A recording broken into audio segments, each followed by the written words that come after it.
Hello नमस्कार दोस्तों। I hope आप सब काफ़ी अच्छे होंगे। तो दोस्तों आज जो टॉपिक हम डिस्कस करने वाले हैं वो है हनी। दोस्तों हनी एक ऐसा प्रोडक्ट है जो हमारे देश में हर एक घर में यूज़ किया जाता है और इवन आप सभी ने भी अपनी लाइफ में हनी को कभी ना कभी यूज़ किया होगा। दोस्तों हनी के इतने सारे बेनिफिट्स हैं कि इंडिया के ट्रेडिशनल मेडिसिन सिस्टम में से बहुत पुराने टाइम से यूज़ किया जा रहा है। इवन अगर आप रूरल बैकग्राउंड से हैं तो आपको पता होगा कि जब बच्चा पैदा होता है तो सबसे पहले यही सजेस्ट किया जाता है कि उसे हनी खिलाएं। तो दोस्तों क्या होगी अगर आपको पता चले कि जो हनी आप इतने शौक से खा रहे हैं वो एक्चुअल में हनी है ही नहीं। काफ़ी शॉकिंग है बट दोस्तों यही सच है।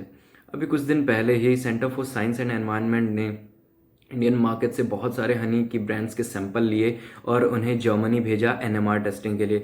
एनएमआर यानी nuclear magnetic resonance spectroscopy test, यानी आसान भाषा में कहें तो हनी के अंदर अडल्ट्रेशन यानी मिलावट है या नहीं इसको पता करने के लिए ये टेस्ट है। क्योंकि इंडिया के अंदर जो बाकी टेस्ट हैं वो इस अडल्ट्रेशन को नहीं पकड़ पाते हैं, इसलिए ये टेस्ट करने के लिए जर्मनी भेजे गए। बट जो रिजल्ट्स आए दोस्तों वो बहुत ज़्यादा ही शॉकिंग थे। क्योंकि इंडिया की जो बड़ी बड़ी ब्रांड हैं जैसे डाबर, पतंजलि, एपिस, ये सारी की सारी ब्रांड इसमें फेल हुई थी। सिर्फ 3 ब्रांड्स थी जो इस टेस्ट को पास कर पाई थी, उसके अलावा सारी ब्रांड्स फेल हुई थी। तो दोस्तों मैं चाहूँगा कि आप इस वीडियो को लास्ट तक देखें, क्योंकि तभी आप डिसाइड कर पाएंगे कि आपको कौन सी ब्रांड का हनी खरीदना चाहिए और कौन सी ब्रांड का नहीं। और दोस्तों सिर्फ यही नहीं, बहुत सारे इंपॉर्टेंट इश्यूज जुड़े हैं इस हनी से रिलेटेड। तो इस वजह से मैं चाहूँगा कि आप इस वीडियो को लास्ट तक देखें। तो दोस्तों चलिए स्टार्ट करते हैं। तो सबसे पहले हम डिस्कस करते हैं दोस्तों कि हनी एक्चुअली में होता क्या है। हनी दोस्तों एक कॉम्प्लेक्स मिक्सचर होता है सुक्रोज, फ्रक्टोज और ग्लूकोज का। इसके अलावा हनी के अंदर बाकी कंपोनेंट्स भी हो सकते हैं जैसे कि ash content. Ash content develop होता है दोस्तों हनी को जब हम हीट करते हैं उसकी वजह से। इसके अलावा हनी के अंदर पॉलन्स हो सकते हैं। इसके अलावा हनी के अंदर ओलिगोसेकेराइड्स यानी दूसरे कार्बोहाइड्रेट्स हो सकते हैं। और इसके अलावा एचएमएफ भी हनी के अंदर हो सकता है। और ये सब चीज़ें डिपेंड करेंगी कि हनी का सोर्स क्या है, हनी का ओरिजिन क्या है। तो दोस्तों अगर कोई हनी है जो डोमेस्टिकेटेड हनी बीज से लिया गया है, यानी जो मधुमक्खी पालन किया जाता है उन हनी बीज से लिया गया है, तो उस हनी बी के कंटेंट अलग होंगे थोड़े से। और अगर कोई हनी है जो कि वाइल्ड वेराइटीज से लिया गया है, यानी हमने जंगल वगैरह से लिया है, तो उसके कंटेंट अलग होंगे थोड़े से। बट फिर भी एक स्टैंडर्ड है कि अगर कोई भी हनी है तो उसे कम से कम ये 18 टेस्ट पास करने होंगे, तभी हम उसे सर्टिफाई करेंगे कि ये हनी है। तो दोस्तों जैसे जैसे हनी की मार्केटिंग बढ़ती गई, यानी जैसे जैसे हनी की डिमांड बढ़ती गई, वैसे वैसे कंपनीज ने ज़्यादा प्रॉफिट अर्न करने के लिए हनी के अंदर अडल्ट्रेशन करना स्टार्ट कर दिया। और वो जब स्टार्टिंग में अडल्ट्रेशन कर रही थी तो वो पकड़ी जाती थी, इसलिए उन्होंने सोचा कि कुछ नए मेथड से ईजाद करते हैं। तो उन्होंने C4 प्लांट्स होते हैं कुछ, जैसे कि कॉर्न हुआ या फिर हमारा शुगर केन हुआ, तो इन सब की जो सिरप्स होती हैं शुगर सिरप्स, उनको लेके मिलाना स्टार्ट कर दिया। तो इससे वो कुछ दिन तक सक्सेसफुल रहे। बट जब कुछ अच्छे मेथड्स डेवलप हुए टेस्टिंग के, तो फिर वो ये भी पकड़ में आने लग गए। तो फिर जो कंपनीज थी उन्होंने सोचा कि क्यों ना C3 प्लांट से शुगर ली जाए, जैसे कि शुगर बीट हुआ, जैसे कि राइस सिरप्स हुआ। तो उन्होंने इन सब की सिरप्स को मिलाना स्टार्ट कर दिया। बट जब और एनालिटिकल मेथड्स डेवलप हुए टेस्टिंग के, तो फिर से ये पकड़ में आने लगे। तो अब की बार उन्होंने सोचा कि अब क्या किया जाए, तो उन्हें एक बहुत अच्छा सॉल्यूशन मिला कि चाइना में कुछ ऐसी कंपनीज थी जो मार्केट में ओपनली क्लेम कर रही थी कि आप हमारे से जो स्पेशली डिज़ाइन शुगर है ये अगर आप लोगे तो आप हनी के अंदर कितनी भी अडल्ट्रेशन कर लो, बट इंडिया के जितने भी टेस्ट होते हैं हनी की प्योरिटी को नापने के लिए उन सब में आप पास हो जाओगे। तो कंपनीज ने वो इंपोर्ट करना स्टार्ट किया और अडल्ट्रेशन करना स्टार्ट कर दिया। और हाँ, सच में इंडिया के जितने भी टेस्ट थे वो सारे टेस्ट को पास कर जाते थे।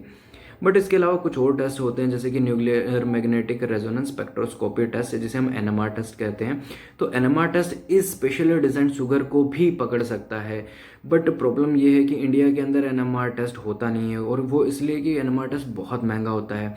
तो जो centre for science and environment था उसने इंडिया के जितने भी हनी के ब्रांड्स थे उनके सैंपल्स को लेके और जर्मनी भेजा टेस्टिंग के लिए। और फिर जो रिजल्ट्स आए वो मैंने आपको बता ही दिया कि सारी बड़ी बड़ी ब्रांड्स फेल हो गई थी।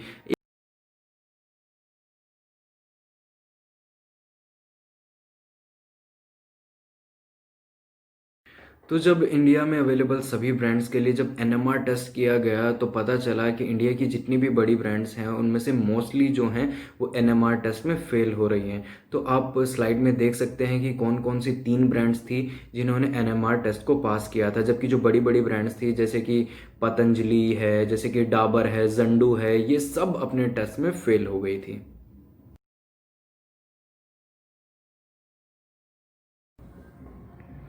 तो दोस्तों जब डाउन टू अर्थ की टीम इन सारी चीज़ों के ऊपर रिसर्च कर रही थी तो उन्हें काफ़ी शॉकिंग चीज़ें पता चलने लगी कि जैसे जो जो रॉ हनी होता है, रॉ हनी यानी बिल्कुल अनप्रोसेस्ड हनी जो होता है, वो 2015-16 तक जहाँ पे 150-180 रुपीज़ पर केजी तक बिक रहा था, वो आज के टाइम पे, कोविड के टाइम पे, जब मार्केट में इतनी सारी डिमांड है हनी की, उसके बावजूद भी कहीं 80-90 रुपीज़ पर केजी बिक रहा है। और इसी वजह से जो बी कीपर्स हैं हमारे इंडिया के, वो अपने इस प्रोफेशन को धीरे धीरे करके छोड़ रहे हैं क्योंकि उन्हें अपनी कॉस्ट तक वापस नहीं मिल पाती है।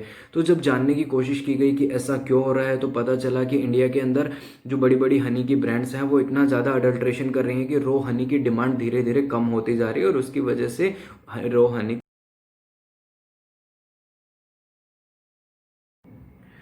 तो इस अडल्ट्रेशन से नुकसान क्या है?